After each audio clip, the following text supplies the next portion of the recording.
Hello दोस्तों, आप सब कैसे हैं? आशा करते हैं कि आप सब लोग पढ़ रहे होंगे और अब लगातार अपने लक्ष्य की तरफ बढ़ रहे होंगे। तो मास्टर टू क्लासेस में आपका स्वागत है। आज हम वृद्धि एवं विकास का टॉपिक शुरू करने जा रहे हैं। आप हमारे वीडियो को लास्ट तक जरूर देखें और साथ ही अच्छा लगे तो लाइक एंड सब्सक्राइब करना न भूलें। तो शुरू करते हैं वृद्धि एवं विकास, ग्रोथ एंड डेवलपमेंट। पिछले कुछ वर्षों में हमने देखा है कि TET, CTET, UP TET, REET, इन सभी परीक्षाओं में वृद्धि और विकास से लगातार क्वेश्चन बन रहे हैं। तो ये टॉपिक जो है वो एग्जाम की दृष्टि से बेहद ही महत्वपूर्ण है। इसलिए हम वृद्धि और विकास को अच्छे से पढ़ेंगे ताकि हम इनसे आने वाले क्वेश्चन को कर सकें।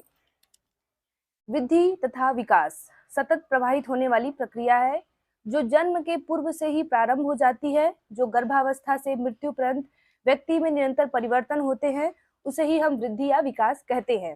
ठीक है, तो वृद्धि क्या है? वृद्धि और विकास एक सतत निरंतर चलने वाली प्रक्रिया है। वृद्धि तो कह लीजिए किशोरावस्था के बाद कुछ रुक जाती है, लेकिन विकास जो है वो निरंतर हमारे जन्म के बाद से लेके मृत्यु तक चलती ही रहती है। इसलिए कहते हैं कि जो विकास है वो सतत चलने वाली प्रक्रिया है, यानी निरंतर चलने वाली प्रक्रिया है। आइए हम वृद्धि को अच्छे से समझते हैं। वृद्धि जब हमारे शरीर की संरचना या आकार में परिवर्तन होना शुरू होता है तो उसे वृद्धि कहते हैं, अर्थात शारीरिक कोशिकाओं एवं ऊतक में होने वाली वृद्धि से है। जैसे लंबाई का बढ़ना, वजन का बढ़ना, मतलब हमारे शरीर में की जो संरचना है, जो आकार है, अगर उसमें हमें वृद्धि दिख रही है, उसमें हमें डेवलपमेंट दिख रहा है और उसके आकार में डेवलपमेंट दिख रहा है, परिवर्तन दिख रहा है, तो हम कहेंगे कि वृद्धि हो रही है। आप उसको देख सकते हैं, मतलब आकार बढ़ रहा है तो आप उसको देख रहे हैं। वृद्धि हो रही है, कोई आदमी पतला था मोटा हो गया तो वो भी आपको दिख रहा है, तो इसे कहते हैं वृद्धि। वृद्धि को देखा जा सकता है। अब कुछ विद्वान हुए हैं जिन्होंने इस परिभाषा को, मतलब इस बात को साबित, मतलब परिभाषित करने की कोशिश की है।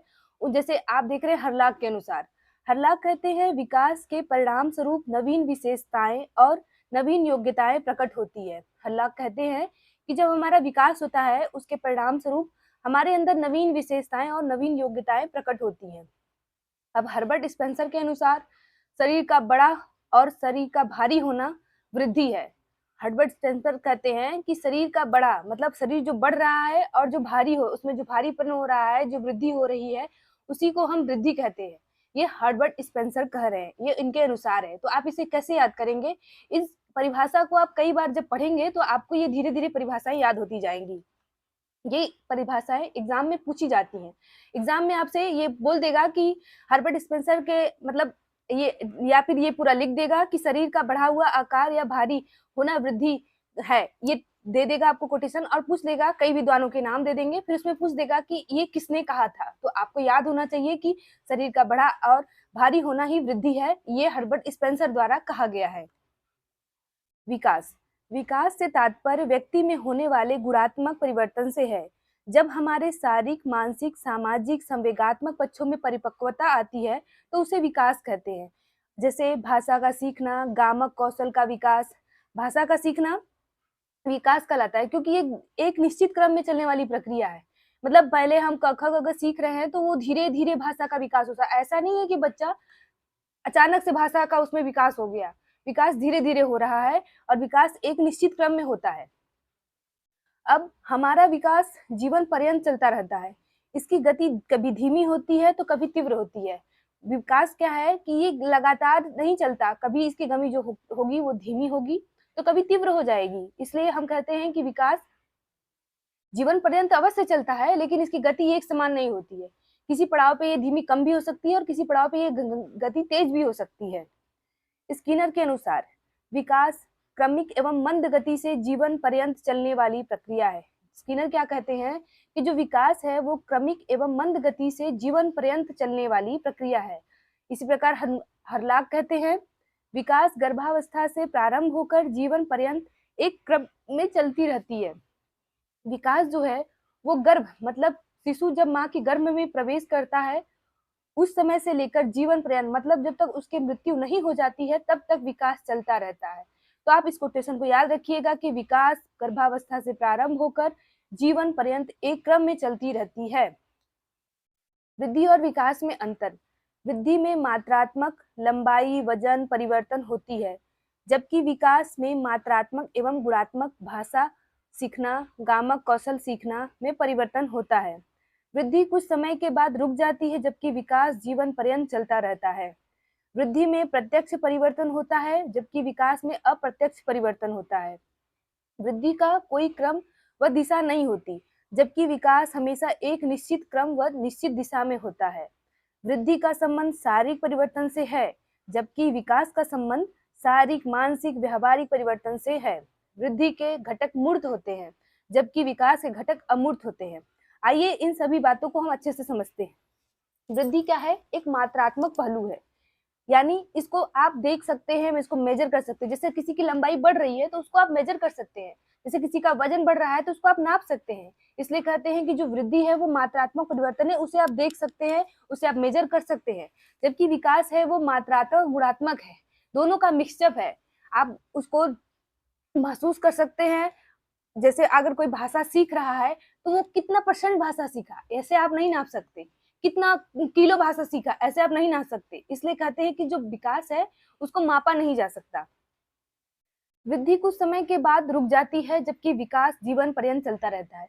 आपको पता है कि वृद्धि एक निश्चित समय के बाद, जैसे किशोरावस्था, जब बालक बड़ा होता है और किशोर होता है तो उसमें वृद्धि उसके बाद रुक जाती है। भले वो फैले मोटाए तो उसको किशोरा मतलब उसको ये नहीं कहेंगे कि उसकी वृद्धि हो रही है। अगर वो मोटा रहा है तो वो पतला भी होगा। तो ये उसमें ये एक मुख्य बात नहीं है कि वो उसकी वृद्धि हो रही है, लेकिन वृद्धि वहीं तक हो जाती है, रुकती होती है जब तक किशोरावस्था है। बच्चा बड़ा हुआ, उसके बाद वो किशोर हुआ, किशोर होने के बाद से उसमें वृद्धि रुक जाती है। जबकि विकास जो है वो जीवन पर्यंत चलता रहता है। बच्चे का विकास जीवन पर्यंत होता रहता है। वो अपने जीवन में कुछ न कुछ सीखता रहता है। इसी को हम विकास कहते हैं। वो मृत्यु तक कुछ न कुछ सीख के जाता है। वृद्धि में प्रत्यक्ष परिवर्तन होता है, जबकि विकास में अप्रत्यक्ष परिवर्तन होता है। ये बात भी यही कह रहा है कि वृद्धि को आप देख सकते हैं। प्रत्यक्ष मतलब प्रत्यक्ष परिवर्तन होते हैं जो दिखाई देते हैं, अप्रत्यक्ष परिवर्तन का मतलब जो दिखाई नहीं देते हैं। वृद्धि का कोई क्रम व दिशा नहीं होती, जबकि विकास हमेशा एक निश्चित क्रम व निश्चित दिशा में होता है। आपको पता है कि वृद्धि का कोई एक निश्चित क्रम नहीं होता है, जबकि जो विकास है उसका जो एक क्रम है वो हमेशा एक जैसा होता है। बच्चा पैदा हुआ है तो वो बड़ा होगा, उसके बाद वो चीजों को कैसे सीखेगा। पहले वो चलना, पहले 1 साल का होगा तो वो धीरे धीरे खड़ा होना सीखेगा। 1.5 साल का होगा तो वो कुछ वर्ड बोलना सीखेगा। 2 साल का होगा तो ये करेगा। अब विकास का भविष्यवाणी कर सकते हैं कि विकास में ऐसा बालक 1 साल के बाद ये करेगा, 2 साल के बाद ये करेगा, ये आप जान सकते हैं। लेकिन वृद्धि में क्या होगा ये आप नहीं जान सकते। वृद्धि के घटक मूर्त होते हैं, जबकि विकास के घटक अमूर्त होते हैं। वृद्धि जो होती है वो हमें दिखाई देती है, और जो विकास है वो हमें दिखाई नहीं देता। मूर्त का मतलब होता है दिखाई देना, जिसे आप देख सकते हैं। अमूर्त का मतलब होता है नहीं दिखाई देना, जिसे आप नहीं देख सकते, जिसे आप बस महसूस कर सकते हैं। वृद्धि का मापन संभव है, जबकि विकास का मापन कठिन होता है। विकास के विभिन्न आयाम: शारीरिक विकास, भाषात्मक विकास, सामाजिक विकास, नैतिक विकास, संवेगात्मक विकास, मानसिक विकास। ये विकास के विभिन्न आयाम होते हैं। इन पॉइंटों को आप देख लीजिए, हम आगे इनको विस्तृत रूप में पढ़ेंगे। विकास की कई अवस्थाएं होती हैं, जैसे प्रसव पूर्व काल। प्रसव पूर्व काल को 2 भागों में बांट सकते हैं। भ्रूणावस्था, गर्भाधान से 8 सप्ताह की जो एज टाइम होता है उसको भ्रूणावस्था कहते हैं। और गर्भावस्था 8 सप्ताह से जन्म तक की जो काल होता है उसे हम गर्भावस्था कहते हैं। शैशव काल, नवजात काल, इसको भी हम 2 टाइप में बांट सकते हैं कि नवजात काल, जन्म से 15 दिन का जब बच्चा होता है तो उसे कहते हैं ये नवजात शिशु है। और शैशव काल, यह 15 दिन से 2 वर्ष तक के बीच में बच्चे का टाइम होता है तो उसको कहते हैं कि ये शैशव काल में है।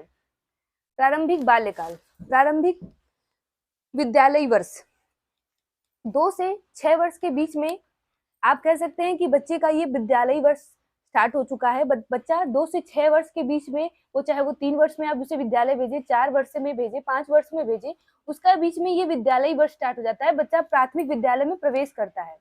अब मध्य बाल्यकाल, मध्यकाल में कहते हैं, इसको भी विद्यालयी वर्ष कहते हैं। आपने ऊपर देखा जी, मतलब बच्चा जब प्रवेश कर रहा है तो उसको बोलते हैं प्राक विद्यालयी वर्ष, और जब वो पढ़ाई स्टार्ट कर चुका है, मतलब वो चीजों को समझ चुका है, डेली रूटीन में आ चुका है, तो उसे विद्यालयी वर्ष कहते हैं। इस वर्ष में आता है टाइम पीरियड 6 से लेके 12 वर्ष। 6 से वर्ष लेके 12 वर्ष के बच्चे विद्यालयी वर्ष के बीच में आते हैं। किशोरावस्था, किशोरावस्था को भी आप दो भागों में बांट सकते हैं, तारुण्य 12 से लेके 14 वर्ष के बीच में, और किशोरावस्था 14 से लेकर 18 वर्ष के बीच में। मतलब आप जैसे किशोरावस्था स्टार्ट होती है, कहते हैं ना कि 12 वर्ष के बाद से किशोरावस्था स्टार्ट हो जाती है, तो ऐसा नहीं है कि जैसे ही 12 वर्ष आया वैसे ही बच्चा किशोर हो गया, नहीं, पहले वो तारुण्य में प्रवेश करता है, पहले वो दो वर्ष अपने तारुण्य में बिताता है, उसके बाद 14 से लेकर 18 के बीच में किशोरावस्था में वो प्रवेश करता है। अब हम आते हैं प्रौढ़ावस्था। प्रारंभिक प्रौढ़ावस्था 18 से 35 और 40 वर्ष के बीच में होती है। मध्य प्रौढ़ावस्था 40 वर्ष से 60 वर्ष के बीच में होती है, और उत्तर प्रौढ़ावस्था 60 वर्ष से अधिक होती है। अवस्थाएं, शैशवावस्था जन्म से 2 वर्ष तक के आयु को हम शैशवावस्था कहते हैं, और पूर्व बाल्यकाल क्या होता है, 2 वर्ष से 6 वर्ष तक की आयु को पूर्व बाल्यकाल कहा जाता है। उत्तर बालकाल 6 वर्ष से 12 वर्ष की आयु तक के काल को उत्तर बालकाल कहा जाता है। किशोरावस्था 13 वर्ष से 18 वर्ष की आयु तक के काल को किशोरावस्था कहते हैं। प्रौढ़ावस्था 18 वर्ष से अधिक के काल को प्रौढ़ कहते हैं। जब बच्चा 18 वर्ष से अधिक उम्र, जैसे 19, 20, 21, 22 इस एज में है, तो उसको कहेंगे कि बच्चा प्रौढ़ है, बच्चा प्रौढ़ावस्था में प्रवेश कर चुका है। ठीक है, हम आते हैं अब विकास की यात्रा कैसी होती है। हम कहते तो हैं कि बच्चे में विकास हो रहा है, तो बच्चे में विकास किस रूप में होता है उसको समझते हैं। पहले बच्चे का जो माँ के गर्भ में प्रवेश करता है एक भ्रूण के रूप में, फिर भ्रूण बड़ा होता है, वो शिशु बनता है, फिर शिशु से बच्चा बालक बनता है, बालक से किशोर होता है, फिर किशोर से वो युवक होता है, और युवक से फिर प्रौढ़ होता है, और प्रौढ़ से वो फिर वृद्ध हो जाता है। शैशवावस्था, हम बात करते हैं, किसी चीज को हम लोग पढ़ तो लिए, अब शैशवावस्था होती क्या है उसको अच्छे से जानते हैं। सामान्यतः जन्म से लेकर 5 वर्ष तक की जो अवस्था होती है उसे ही हम शैशवावस्था कहते हैं। इस अवस्था को समायोजन की अवस्था भी कहते हैं। इस अवस्था में नवजात शिशु का विकास होता है। यह अवस्था एक महत्वपूर्ण अवस्था मानी जाती है। इस अवस्था में ही बालक के भावी जीवन का निर्माण होता है। सामान्यतः जब बच्चा जन्म लेता है और वो 5 साल के बीच का होता है, तब कहते हैं कि ये बच्चे का जो टाइम पीरियड चल रहा है ये शैशव काल है। आपसे क्वेश्चन ऐसे पूछता है कि शैशवावस्था का टाइम पीरियड बताइए, तो आप बता सकते हैं जन्म से लेके 5 वर्ष तक की जो अवस्था होती है उसे शैशवावस्था कहते हैं। इस अवस्था को पूछ देगा क्वेश्चन में कि समायोजन की अवस्था किसे कहते हैं, तो आपको बताना पड़ेगा कि जो शैशवावस्था के बच्चे का जब जन्म होता है और जन्म से लेके 5 वर्ष तक की जो अवस्था होती है उसमें बच्चा समायोजित करता है। बच्चा अचानक से उस पर्यावरण में नहीं रहता, पर जैसे ही वो धरती पे आता है, वो समाज के चीजों से मिलता जुलता है, तो फिर वो अचानक से समायोजित नहीं हो जाता। उसको सीखने समझने, चीजों को अपने अंदर ग्रहण करने में बहुत टाइम लगता है, तो इसलिए इस अवस्था को समायोजन की अवस्था कहते हैं। इस अवस्था में नवजात शिशु का विकास होता है। यह अवस्था एक महत्वपूर्ण अवस्था मानी जाती है। इस अवस्था में ही बालक भावी जीवन का निर्माण होता है। आप जानते हैं कि बच्चा जब कोई भी चीज स्टार्ट होती है तो उसको आप जितनी मजबूती के साथ नींव बनाएंगे उस पे उतना ही ऊंचा मकान बना सकते हैं। जैसे हम मकान भी बनाते हैं तो किसी चीज की मकान की नींव बहुत मजबूती के साथ रखते हैं। तो ये जो काल क्या है, जो जन्म से लेके 5 वर्ष का जो काल है, वो बच्चे का यही नींव है। अगर आप नींव मजबूती के साथ बच्चे के अंदर पड़ गई तो उस पे जो उसका पूरा जीवन टिका है वो काफी अच्छे तरीके से बीतेगा। तो इसलिए कहते हैं कि ये भावी जीवन का निर्माण काल है। मतलब बच्चे का ये जो टाइम पीरियड है, इसमें बच्चे ने जो सीखा है, जो समझा है, जो महसूस किया है, वो उसे जीवन भर पर्यंत काम देंगी। अब हम बात करते हैं बाल्यावस्था की। सामान्यतः 6 से लेकर 12 वर्ष की आयु को बाल्यावस्था के नाम से संबोधित किया जाता है। जन्म के बाद बालक के विकास की यह दूसरी महत्वपूर्ण अवस्था है, जो शैशवावस्था के बाद शुरू होती है। इस अवस्था में बालक अपनी प्रारंभिक शिक्षा प्राथमिक विद्यालय का शिक्षा शुरू करता है, इसलिए इस अवस्था को प्रारंभिक विद्यालयी आयु भी कहते हैं। इस अवस्था में बालक अत्यधिक ऊर्जावान होने के कारण इसे स्फूर्ति अवस्था भी कहते हैं। आइए इसको चीज को हम अच्छे से समझते हैं। कह रहे हैं कि सामान्यतः 6 से लेकर 12 वर्ष की आयु को बाल्यावस्था कहते हैं। तो अगर आपसे क्वेश्चन पूछ दिया कि बाल्यावस्था का टाइम पीरियड बताइए, तो 6 से लेकर 12 वर्ष की आयु को बाल्यावस्था कहते हैं। जन्म के बाद के बालक के विकास की यह दूसरी महत्वपूर्ण अवस्था है, जो शैशवावस्था के बाद शुरू होती है। पहले क्या आता है? शैशवावस्था आता है, फिर बाल्यावस्था आता है, फिर किशोरावस्था आता है। तो जन्म के बाद यह दूसरी महत्वपूर्ण अवस्था है, जो शैशवावस्था के रूप के बाद आती है। इस अवस्था में बालक अपनी प्रारंभिक शिक्षा, प्राथमिक विद्यालय शिक्षा को शुरू करता है। बच्चा जब 6 वर्ष का होता है तो माता पिता उसे तैयार व्यार करके तेल वेल ढेर सारा लगा के बच्चे को विद्यालय भेज देते हैं। तो ये विद्यालय काल की अवस्था है। बच्चा इस समय विद्यालय जाने के लिए बहुत उत्सुक होता है और प्रारंभिक विद्यालय में उसका प्रवेश होता है। तो ये इसलिए इस अवस्था को प्रारंभिक विद्यालय आयु भी कहा जाता है। इस अवस्था में बालक के अत्यधिक ऊर्जावान होने के कारण इसे स्फूर्ति अवस्था भी कहते हैं। आप लोग को समझ में आ रहा है ना? ऐसा तो नहीं है कि बस मैं पढ़ाती जा रही हूँ और आप पढ़ते जा रहे हैं। चीजों को समझते हुए चलिएगा और ध्यान से इन सभी चीजों को याद रखिएगा।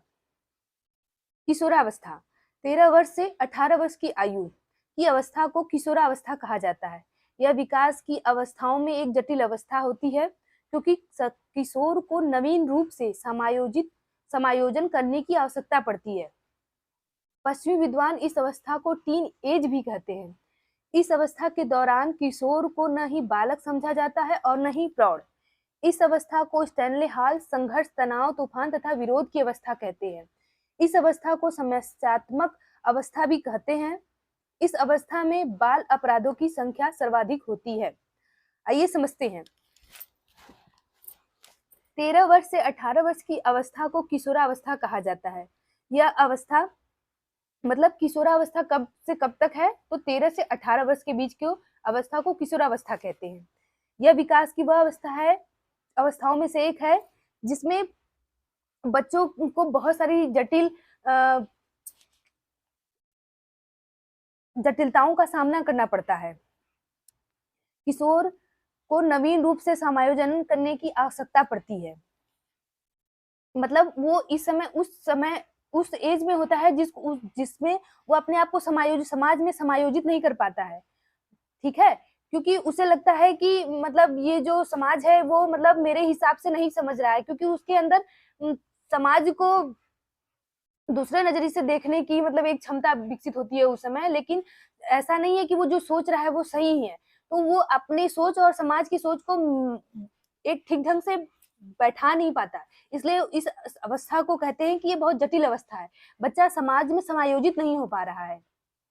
पश्चिमी विद्वान इसको टीन एज भी कहते हैं। आपसे क्वेश्चन पूछ सकता है कि टीन एज किस अवस्था को कहा जाता है? तो आप इस बात को याद रखिएगा कि किशोरावस्था को टीन एज कहा जाता है। इस अवस्था के दौरान किशोर न ही बालक होता है और न ही प्रौढ़। वो अपने आप को न तो बालक समझ पाता है न ही प्रौढ़। मतलब वो बीच की अवस्था में होता है, वो उलझनों की अवस्था में होता है। उसको समझ में नहीं आता कि मैं बालक हूँ या मैं प्रौढ़ हो चुका हूँ, मैं अभी बच्चा हूँ कि मैं बड़ा हो चुका हूँ। तो वो इस सब चीजों में उलझा रहता है। इस अवस्था को स्टैनले हॉल संघर्ष, तनाव, तूफान तथा विरोध की अवस्था भी कहते हैं। अब स्टैनले हॉल ने देखिए यहाँ पे परिभाषित किया है कि इस अवस्था को संघर्ष, तनाव, तूफान, मतलब इसमें बच्चे के अंदर अनेक संघर्ष होते हैं, वो अनेक तनाव में रहता है, उसके साथ ऐसे ऐसे चीजें गुजरती हैं कि वो इन सब में समायोजन नहीं कर पाता है। इस कारण इस अवस्था को संघर्ष, तनाव, तूफान तथा विरोध की अवस्था कहते हैं। इस अवस्था को समस्यात्मक अवस्था भी कहते हैं। इस अवस्था में बाल अपराधों की संख्या सर्वाधिक होती है। ये यहाँ पे जो रेड कलर से लिखा गया है, बाल अपराधों की संख्या सर्वाधिक होती है, क्योंकि इसी समय जो बच्चे होते हैं उनको आप गलत संगति में पढ़ते हुए ज्यादा देखते हैं। वो अपने आप को बड़ा दिखाने के लिए, बड़ी चीजों को करने के लिए वो गलत संगति में पड़ जाते हैं। वो सोचते हैं कितना पैसा कमा ले, क्या कर ले, फट से बड़े हो जाए, अपनी लाइफ अपने हिसाब से जिए। इस कारण वो गलत संगति में पड़ जाते हैं और यही सबसे मेन टाइम है जिसमें बच्चे में बाल अपराधों की संख्या बढ़ जाती है। लड़के अपनी माता के पास ज्यादा खुश रहते हैं। उनमें मैंने ये टॉपिक छोड़ दिया। देखिए ओडिपस क्या होता है। सिगमंड फ्रायड जो एक विद्वान है, उन्होंने कहा है कि ओडिपस एक ग्रंथि होती है जो लड़के में पाई जाती है। तो हम लोग इसको पढ़ते हैं। लड़के अपनी माता के पास ज्यादा खुश रहते हैं, उनमें मातृ प्रेम भावना ज्यादा होती है। ऐसा इसलिए कह रहे हैं वो, क्योंकि जो ओडिपस ग्रंथि है और इलेक्ट्रा ग्रंथि, दो प्रकार की ग्रंथियां होती हैं। ओडिपस जो है वो लड़कों में पाई जाती है और जो इलेक्ट्रा ग्रंथि होती है वो लड़कियों में पाई जाती है। ये जो ग्रंथि होती है ये अपने लिंग से विपरीत लिंग के प्रति आकर्षण हमें देखने को मिलता है इस ग्रंथि के कारण। जैसे अगर लड़का है तो वो अपने माँ की तरफ ज्यादा अट्रैक्ट होगा और जो लड़की है वो अपने पिता की तरफ ज्यादा अट्रैक्ट होगी। तो सिगमंड फ्रायड यही कहना चाह रहे हैं कि जो विपरीत लिंग होते हैं उनके प्रति लगाव और आकर्षण ज्यादा होता है। जैसे लड़के अपनी माता के पास ज्यादा खुश रहते हैं और उनमें मातृ प्रेम भावना ज्यादा होती है, तथा लड़के अपने पिता के प्रति द्वेष भावना रखते हैं। ठीक है। जिसे इलेक्ट्रा ग्रंथि है उसमें क्या होता है कि इस अवस्था में जो लड़कियां हैं वो अपने पिता को प्यार करती हैं तथा माँ से द्वेष रख करती हैं। लड़की अपने पिता के लिए एक महान प्रशंसा महसूस करती है जिसे वह एक सुपर हीरो के रूप में मानती है। आइए हम लोग पढ़ते हैं बाल विकास, चाइल्ड डेवलपमेंट। ठीक है। बालक के जन्म से लेकर किशोरावस्था के अंत तक उनमें होने वाले जैविक और मनोवैज्ञानिक परिवर्तन को सामूहिक रूप से बाल विकास कहा जाता है। ये परिवर्तन मुख्यतः शारीरिक, मानसिक, सामाजिक, संज्ञानात्मक तथा भाषाई होते हैं। बाल विकास क्या है? जैसे ही बच्चे का जन्म होता है और किशोरावस्था के अंत तक, अगर हम बोले कि बाल विकास का अध्ययन कहाँ तक किया जाता है, तो बच्चे के जन्म से लेकर किशोरावस्था के अंत तक होने वाले जैविक एवं मनोवैज्ञानिक परिवर्तन के सामूहिक रूप से बाल विकास कहा जाता है। ठीक है। ये परिवर्तन मुख्यतः किसमें होते हैं? शारीरिक, मतलब शारीरिक संरचना में, मानसिक उनकी सोच में, सामाजिक उनके आसपास के पर्यावरण, उनका व्यवहार, संज्ञानात्मक उनकी बुद्धि ज्ञान में, भाषा उनमें भाषा का किस तरह से विस्तार हो रहा है, ये सब मुख्यतः परिवर्तन होते हैं बाल विकास के अंदर। बाल विकास के सिद्धांत। वृद्धि तथा विकास के प्रमुख सिद्धांत निम्न है। निरंतरता का सिद्धांत। वृद्धि तथा विकास की प्रक्रिया निरंतर चलती रहती है, कभी यह मंद गति से चलती है तो कभी तीव्र गति से। उस सिद्धांत को निरंतरता का सिद्धांत कहते हैं। वृद्धि तथा विकास के कुछ प्रमुख सिद्धांत है, उसमें हमने पढ़ा निरंतर का सिद्धांत। उसमें कहा गया है कि वृद्धि तथा विकास की प्रक्रिया निरंतर चलती रहती है, ये कभी मंद होती है तो कभी तेजी से चलती है। ये मतलब एक लगातार नहीं चलती। विकास जो होता है वो एक लगातार नहीं चलता है। हम आपको क्या बोले थे कि ये विकास जो है अचानक से तेज होगा फिर रुक जाएगा, फिर तेज होगा फिर रुक जाएगा, मतलब ये चक्रीय रूप से चलता रहता है, इसमें कोई आकस्मिक परिवर्तन नहीं होता। विकास कभी न समाप्त होने वाली प्रक्रिया है। इस बात को आप समझिए कि जो विकास है वो जब से बच्चा जन्म ले लेगा, मतलब भ्रूण जब से माँ के गर्भ में जन्म लिया उसके बाद जब तक उसकी मृत्यु नहीं होगी वो तब तक चलता ही रहेगा। ठीक है। व्यक्तिक विभिन्नता का सिद्धांत। एक समान आयु के बालक में भी परस्पर विभिन्नता पाई जाती है। बालक का विकास और वृद्धि न कि अपनी व्यक्तिकता के अनुरूप होती है, इसे व्यक्तिक भिन्नता का सिद्धांत कहते हैं। व्यक्तिक भिन्नता का मतलब आप समझते होंगे कि जो व्यक्ति है, जैसे कोई बालक है, वो जुड़वा ही काहे न हो, पर वो जब उसका जन्म हुआ तो वो एक साथ भले जन्म हुआ हो, लेकिन आप उनमें देखेंगे कि बहुत सारी उनके बात करने के तरीके, उनके चलने, उनके खाने, उनके सोने, उनके पढ़ने, हर चीज के तरीके में भिन्नता पाई जाती है। एक ही माँ के गर्भ से कई बच्चे जन्म लेते हैं और सबके अंदर अलग अलग व्यक्तिक भिन्नताएं पाई जाती हैं, इन्हीं को हम व्यक्तिक भिन्नता कहते हैं। कह सकते हैं कि एक समान आयु के बालकों में भी एक तरह के चीजें नहीं देख सकते, उनमें अलग अलग भिन्नताएं, अलग अलग तरह के सोच पाई जाती है। कोई बालक बहुत बड़ा हो जाएगा तो कोई बालक बहुत छोटा रहेगा, कोई बालक पढ़ने में बहुत तेज है, कोई बालक मंद बुद्धि का है, कोई ऐसे ही अनेकों भिन्नताएं एक पाई जाती हैं। परमार्जिता का सिद्धांत। उचित प्रयासों द्वारा वृद्धि तथा विकास की गति को वांछित दिशा की ओर तथा तीव्र गति से उन्मुख किया जा सकता है, इसे परमार्जिता का सिद्धांत कहते हैं। मतलब अगर आप कोई बच्चा जन्म लिया है, उसके साथ आप उचित प्रयास कर रहे हैं, उसको टाइम से खाना दे रहे हैं, उसका टाइम से केयर कर रहे हैं, उसके लिए अच्छी स्कूल की व्यवस्था कर रहे हैं, उसके लिए वैसा वातावरण दे रहे हैं, तो आप उसे एक वांछित गति, एक अच्छी गति की तरफ अग्रसर कर सकते हैं। लेकिन वही अगर आप बच्चे का कोई केयर नहीं कर रहे हैं, उसे उस तरह का वातावरण नहीं दे रहे हैं, तो बच्चा जरूरी नहीं है कि वो विकास कर पाए। उसका विकास वही रुक भी सकता है, उसका विकास गलत तरीके भी से हो सकता है। विकास की दिशा का सिद्धांत। इस सिद्धांत के अनुसार विकास की प्रक्रिया पूर्व निश्चित दिशा में आगे बढ़ती है। मैंने आपको बताया था ना कि विकास जो है वो पूर्व निश्चित होता है। बच्चे का जन्म हुआ है तो वो बड़ा होगा, वो 1 साल का होगा, तो वो आप इसको बता सकते हैं पूर्व निश्चित है कि किसी बच्चे का जन्म हुआ है तो वो बड़ा होगा, मतलब वो 1 साल का होगा तो वो धीरे धीरे खड़ा होना सीखेगा। फिर वो 2 साल का होगा तो धीरे धीरे वो कदम 2 कदम आगे चलना सीखेगा। फिर उसकी बात में वो कब क ख ग घ बोलेगा, वो मामा पापा दादा चाचा ऐसे बोलते बोलते फिर वो कई वाक्यों को जोड़ के बोलने लगेगा। फिर कोई बोली बोलने लगेगा, वो अपने समाज से आस-पास ठीक ढंग से बात करने लगेगा। तो विकास धीरे-धीरे एक क्रम में मतलब पूर्व निश्चित है कि वो बच्चा ऐसे ही विकास करेगा। अगर कोई बच्चे में दिक्कत नहीं है तो विकास निम्न क्रम में होता है। विकास का क्रम, मस्तकोद्मुखी क्रम और सामीप्यता का क्रम, ठीक है?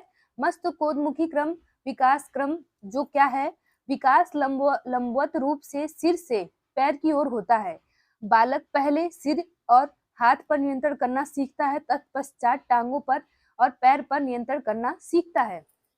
जो बालक है उसका जो विकास है वो मस्तकोद्मुखी क्रम में चलता है, मतलब सिर से लेकर पैर की तरफ उसका विकास चलता है। पहले बच्चा जब जन्म लेता है तो पहले अपने सिर पर वो नियंत्रण करना सीखता है कि उसे किधर टर्न पैर करना है, किधर नहीं करना है। उसके बाद वो धीरे-धीरे अपने हाथों पर नियंत्रण करता है। उसके बाद अपनी भुजाओं जैसे किसी चीज को पकड़ने में अपनी अंगुलियों का प्रयोग करता है। उसके बाद उसके पैरों पर उसका नियंत्रण होता है कि धीरे-धीरे खड़ा होना सीखता है। तो इसे कहते हैं कि जो विकास है वो सिर से पैर की तरफ चलता है।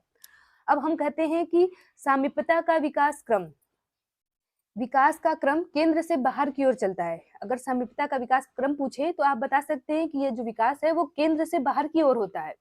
पहले ये रीढ़ की हड्डी का विकास होता है और उसके बाद भुजाओं का, फिर हाथ की अंगुलियों का, तत्पश्चात संयुक्त विकास होता है। उदाहरण पेट और धड़ में क्रियाशीलता जल्दी आती है।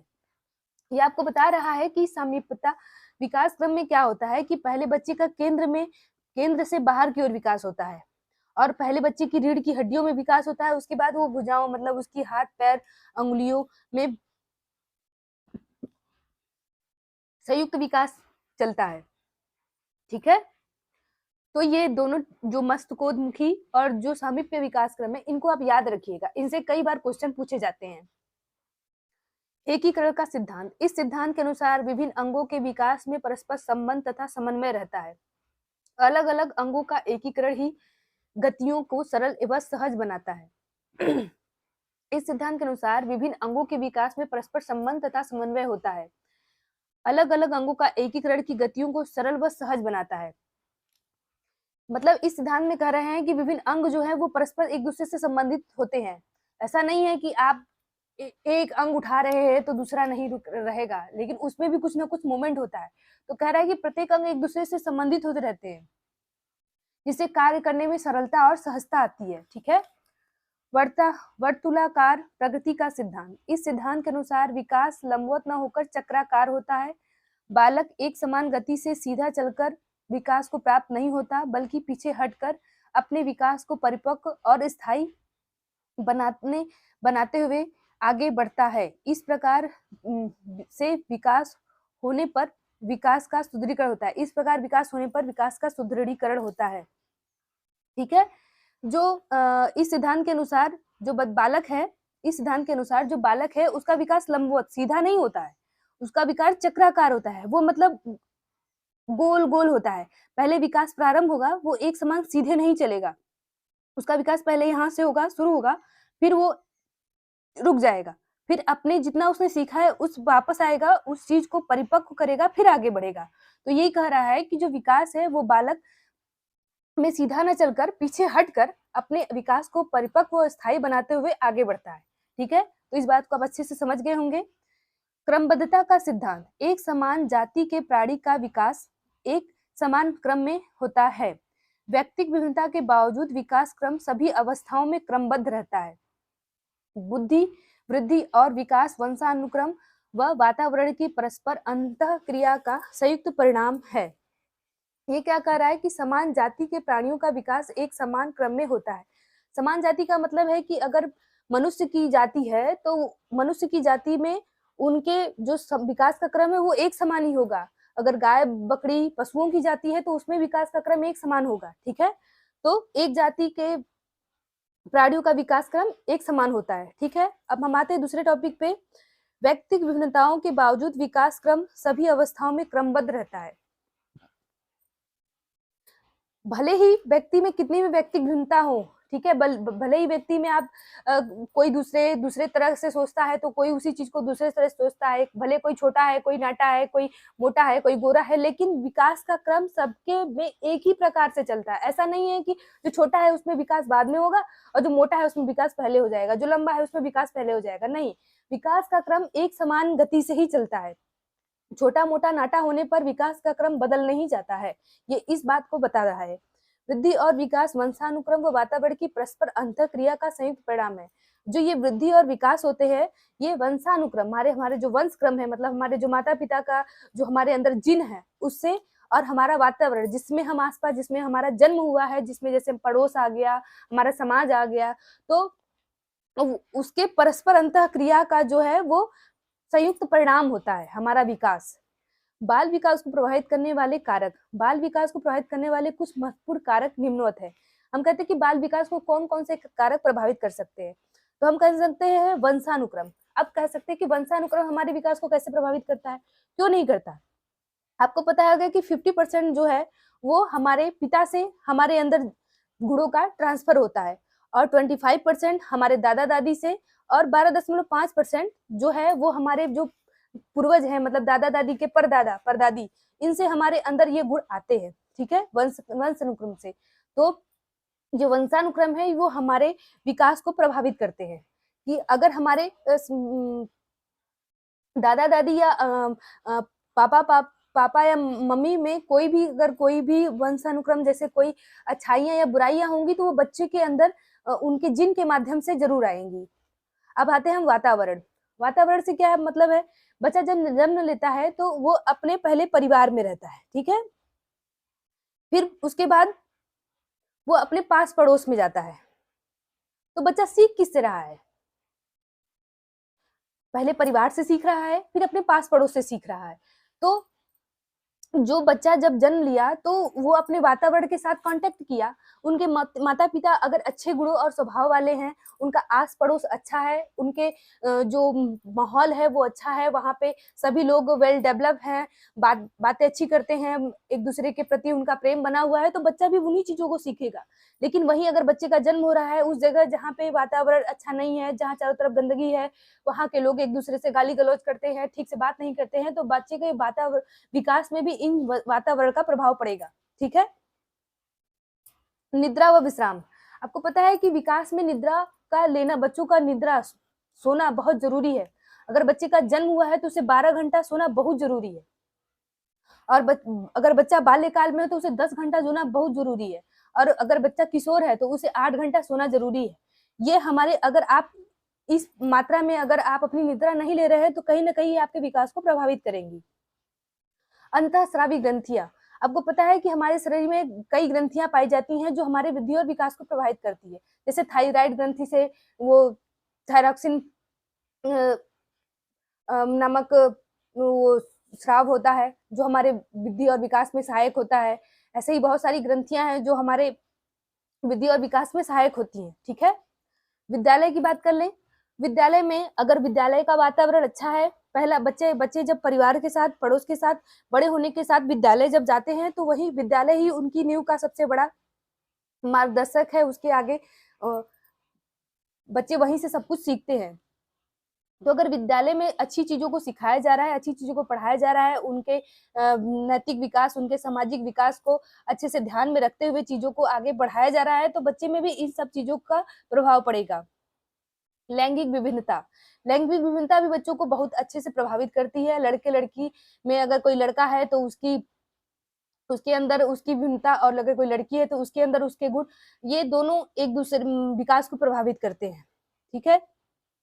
संस्कृति, संस्कृति क्या है, बच्चे की जो आसपास के जो जहाँ उसका जन्म हुआ है उससे उसके ऊपर, उसके विकास के ऊपर बहुत प्रभाव पड़ता है। तो कह सकते हैं जो संस्कृति है, वहाँ का जो कल्चर है वो बच्चे को प्रभावित करता है। आर्थिक स्तर, अगर बच्चे का आर्थिक स्तर अच्छा नहीं है, माता पिता की जो इनकम है वो अच्छी नहीं है, वो उसका ठीक तरह से पोषण नहीं कर पा रहे हैं, उसका विद्यालय का जो खर्च है वो ठीक से नहीं उठा पा रहे हैं, उसे विद्यालय उस अच्छे विद्यालय में नहीं भेज पा रहे हैं, तो बालक के विकास में भी उसके माता पिता के आर्थिक स्तर, उसके स्तर पर बहुत प्रभाव पड़ेगा। विकास के स्तर पर बहुत ही प्रभाव पड़ेगा। पोषण, बच्चे को ठीक टाइम से खाना नहीं मिल रहा है तो उसके पोषण पर भी प्रभाव पड़ेगा। ठीक है, तो हम कह सकते हैं कि विकास के लिए पोषण मतलब ठीक ढंग से समुचित टाइम पर खाना, उचित भोजन की आवश्यकता होती है। अगर बच्चे को उचित पोषण नहीं मिल रहा है तो जो उसके विकास को प्रभावित करेगा। शुद्ध वायु और प्रकाश, शुद्ध वायु प्रकाश भी बच्चे के विकास को प्रभावित करते हैं। ठीक है, अब हम आते हैं वंशानुक्रम। आपने ये जो टॉपिक पढ़े हैं पूरे, इनको हम फिर से डीपली पूरा समझते हैं। ठीक है, वो मैंने आपको अपनी भाषा में समझाया है। अब किताबी भाषा को समझते हैं, क्योंकि प्रश्न इन्हीं से पूछे जाते हैं। वो तो मैंने आपको समझाने के लिए एक तरह से बताया था। ठीक है, थार्नडाइक ने बालक की मूल शक्तियां का प्रधान कारण वंशानुक्रम को बताया। ये जो थार्नडाइक महोदय वो कहते हैं कि बालक की जो मूल शक्तियों का प्रधान कारण है वो वंशानुक्रम है। ठीक है, कैटल कहते हैं कि व्यवसायिक योग्यता का मुख्य कारण वंशानुक्रम को मानते हैं। जो कैटल हैं वो कह रहे हैं कि व्यवसायिक योग्यता, अगर बच्चे के यहाँ कोई व्यवसाय होता है, उनके यहाँ कोई खेती या कुछ ऐसा काम होता है, या बच्चा के यहाँ कोई व्यापार होता है, तो उसके अंदर भी वो उनके पूर्वजों से, जैसे कहते हैं ना, वंशक्रम से बच्चे के अंदर भी उन गुणों का स्थानांतरण होता है, तो उससे बच्चा प्रभावित होगा। वंशानुक्रम बालक के व्यक्तित्व के हर पहलू को प्रभावित करता है, जिससे कुछ मुख्य प्रभाव निम्नवत दर्शाए गए हैं, जैसे बुद्धि, चरित्र, मूल शक्ति, वंशानुक्रम, सामाजिक स्थिति, व्यावसायिक योग्यता, शारीरिक लक्षण आदि, ये सब वंशानुक्रम है। अब वातावरण बालक के विकास को कैसे प्रभावित करता है? बाल विकास पर वातावरण का प्रभाव निम्नवत पड़ता है: शारीरिक विकास, व्यक्तित्व का विकास, स्वास्थ्य का विकास, वातावरण, सामाजिक स्थिति, मानसिक विकास।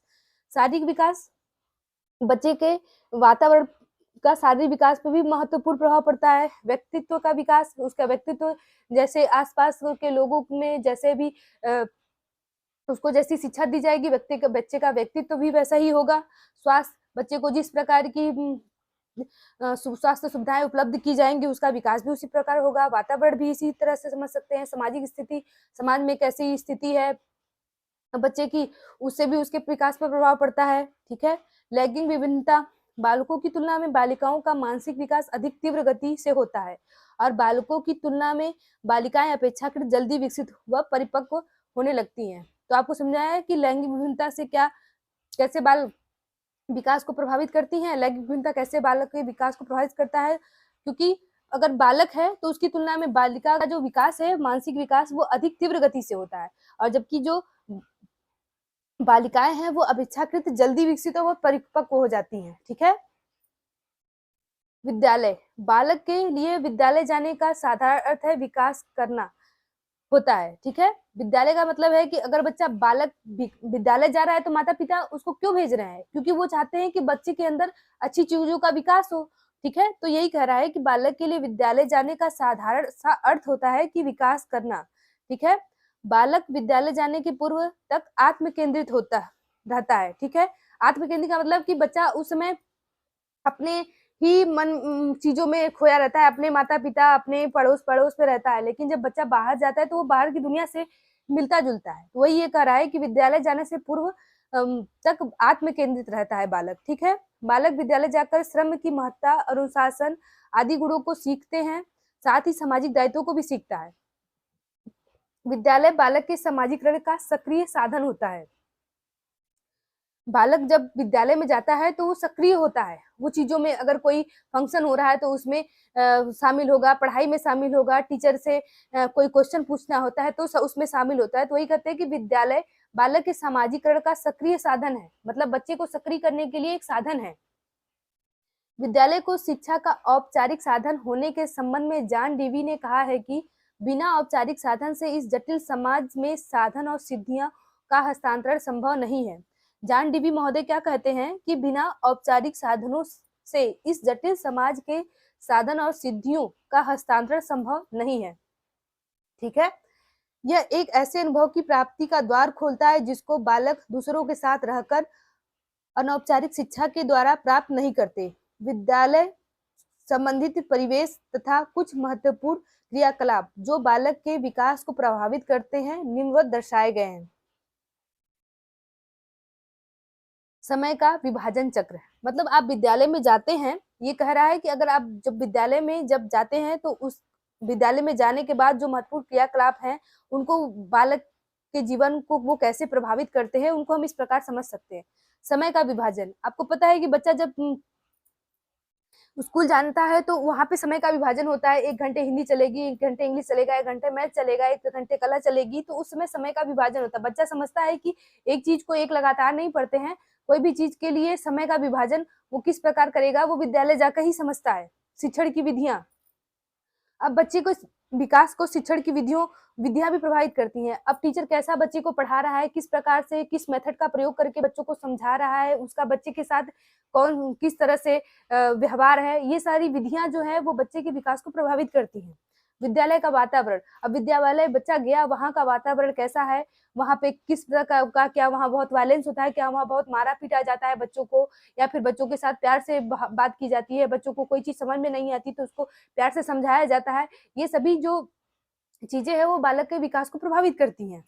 ठीक है, पाठ्येतर क्रियाकलाप, पाठ्येतर क्रियाकलाप भी बच्चे के विकास को प्रभावित करती हैं। क्या बच्चे को बस पढ़ा के छोड़ दिया जाता है, या बच्चे को प्रैक्टिकली भी चीजों को दिखाया जाता है, प्रैक्टिकल करवाया जाता है, उसे उसके सामने कैसे वो चीज घटित हुई इसके बारे में बताया जाता है। ये सब सारे क्रियाकलाप जो हैं वो बच्चे के विकास को प्रभावित करते हैं। खेल एवं शारीरिक गतिविधियां, बच्चा जब स्कूल जाता है तो उसे अनेक खेल और शारीरिक गतिविधियां करवाई जाती है। शुरू में प्रार्थना करवाया जाता है, फिर पीटी करवाई जाती है, खेल टाइम टाइम पे स्कूलों में खेल आयोजित किए जाते हैं। तो ये सब बच्चे के विकास को प्रभावित करते हैं। पाठ्यक्रम सहगामी क्रियाएं, जब बच्चा का पाठ पूरा हो जाता है तो उससे संबंधित जो क्रियाकलाप करवाए जाते हैं उसमें बच्चा किस तरह से भाग लेता है, ये सब चीजें जो है वो बालक के विकास को प्रभावित करती हैं। अब आते हैं हम पौष्टिक भोजन। पौष्टिक भोजन बच्चे के विकास को कैसे प्रभावित करता है, ये सोरेनसन महोदय ने बताया है। सोरेनसन कहते हैं कि सोरेनसन ने कहा है कि पौष्टिक भोजन को शारीरिक विकास का परम मित्र कहा। सोरेनसन महोदय कहते हैं कि जो पौष्टिक है भोजन होता है वो शारीरिक विकास का परम मित्र होता है। अगर बच्चे को पौष्टिक भोजन नहीं मिल रहा है तो उसके विकास में बाधा होगी। ठीक है, अंतःस्रावी ग्रंथियां, थार्नाई ग्रंथि के स्राव का संबंध बालक की लंबाई से होता है। मैंने कहा ना शरीर में बहुत सारी ग्रंथियां होती है, जिसमें थार्नाई ग्रंथि होती है, उनसे जो स्राव होता है, जिन ग्रंथियों से जो स्राव होता है वो बालक की लंबाई को प्रभावित करता है। पैराथाइड ग्रंथि के साथ का संबंध हड्डियों तथा दांतों के विकास से होता है। जनन ग्रंथियों पर पुरुषत्व तथा स्त्रीत्व के लक्षण निर्भर करते हैं। ठीक है, निद्रा व विश्राम, शैशवावस्था में 12 घंटे, बाल्यावस्था में 10 घंटे तथा किशोरावस्था में 8 घंटे की निद्रा को पर्याप्त माना जाता है। बालों को इतना विश्राम मिलना आवश्यक है क्योंकि थकान उसके विकास में बाधक होता है। आपको पता है कि बच्चा जब जन्म लेता है तो वो बहुत सोता है, अगर वो नहीं सोएगा तो वो उसके विकास को बाधा पहुंचेगी। इसलिए छोटे बच्चे जब सोते हैं तो उन्हें सोने देना चाहिए। बाल्यावस्था में जब बच्चा होता है तो उसको 10 घंटे की निद्रा लेना जरूरी है, और किशोरावस्था में 8 घंटे की उसके लिए निद्रा जरूरी है। अगर वो इस निद्रा को पूरा नहीं कर रहा है तो वो कहीं ना कहीं उसके विकास को प्रभावित करेंगी। ठीक है, अन्य कारक, रूसो के अनुसार बालक की शिक्षा में परिवार का महत्वपूर्ण स्थान है। परिवार ही बालक को सर्वोत्तम शिक्षा दे सकता है। यह एक ऐसी संस्था है जो मूल रूप से प्राकृतिक है।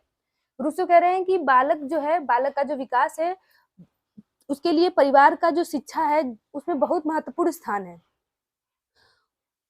वो ऐसी एक संस्था है, रूसो कहते हैं कि ऐसी संस्था है जो प्राकृतिक है, मतलब उसमें किसी प्रकार का बनावटीपन नहीं है, वो कहीं बच्चा जाके दूसरे माहौल में नहीं सीख रहा है। ठीक है, फ्राबेल ने घर को महत्वपूर्ण स्थान दिया। फ्राबेल के अनुसार माताएं आदर्श अध्यापिकाएं हैं और घर द्वारा दी जाने वाली अनौपचारिक शिक्षा ही सबसे अधिक प्रभावशाली और स्वाभाविक है। आपको पता है कि घर में जो माता पिता जो शिक्षा देते हैं बच्चे को, वो महत्वपूर्ण शिक्षा होती है, उसी से बच्चे के भावी जीवन का विकास होता है। ये अनौपचारिक शिक्षा जरूर नहीं है कि उसे कैसे पढ़ना है, कैसे लिखना है, कैसे क्या सिखाया जाए, पर ये जो अनौपचारिक शिक्षा दी जाती है वो उसको बहुत अधिक प्रभावित करती है। तो कहते हैं कि फ्राबेल कहते हैं कि जो माताएं होती हैं, जो माताओं से बच्चों को शिक्षा मिलती है, वो कह रहे हैं कि माताएं आदर्श अध्यापिकाएं हैं और घर द्वारा दी जाने वाली अनौपचारिक शिक्षा ही सबसे अधिक प्रभावशाली और स्वाभाविक है। बाल विकास को प्रभावित करने वाले कुछ अन्य महत्वपूर्ण कारक भी हैं जो निम्नवत दर्शाए गए हैं। जनसंचार माध्यम, परिवार, पालन या संरक्षण की दशाएं, रोग, चोट, समुदाय। जनसंचार माध्यम, आजकल आपको पता है कि मल्टीमीडिया का जमाना आ गया है, तो जनसंचार बच्चे को किस तरह से, किस वातावरण में रखा जा रहा है, उसके सामने किन चीजों को प्रस्तुत किया जा रहा है, क्या वो गलत चीजों के संगत में देख रहा है या फिर अच्छी चीजें देख रहा है, तो इनका भी बच्चों के विकास पर प्रभाव पड़ता है। परिवार कैसा है, परिवार का वातावरण कैसा है, वहां के लोग कैसे हैं, उस बच्चे के विकास पर इनका भी प्रभाव पड़ता है। पालन या संरक्षण की दशाएं, ठीक है, पालन या संरक्षण मतलब बच्चे का पालन पोषण कैसे हुआ है, उनका संरक्षण कैसे हुआ है, ये सारी दशाएं भी बच्चे को प्रभावित करती हैं। रोग चोट, बच्चे में अगर बच्चा बचपन में ही किसी रोग से ग्रसित हो गया या उसे कुछ ऐसी चोट लग गई जो अंदरूनी है जिससे उसका विकास रुद्ध हो गया, तो ये भी बच्चे को विकास को प्रभावित करती हैं। समुदाय, बच्चा किस माहौल में बड़ा हो रहा है, उसका आसपास का माहौल कैसा है, वो किस समुदाय में जाता है, किससे मिलता है, ये सारी चीजें बालक के विकास को प्रभावित करती हैं। ठीक है, तो मेरे द्वारा ये पढ़ाया गया ये संपूर्ण टॉपिक आपको समझ में आया होगा। जो चीजें न समझ में आई हो उन्हें आप हमें बता सकते हैं कमेंट में, तो हमें आपके कमेंट का इंतजार रहेगा। ठीक है, मेरे द्वारा पढ़ाया गया टॉपिक आपको जरूर पसंद आया होगा। क्लास से जाने से पहले वीडियो को लाइक एंड सब्सक्राइब करना ना भूलें। Thank you.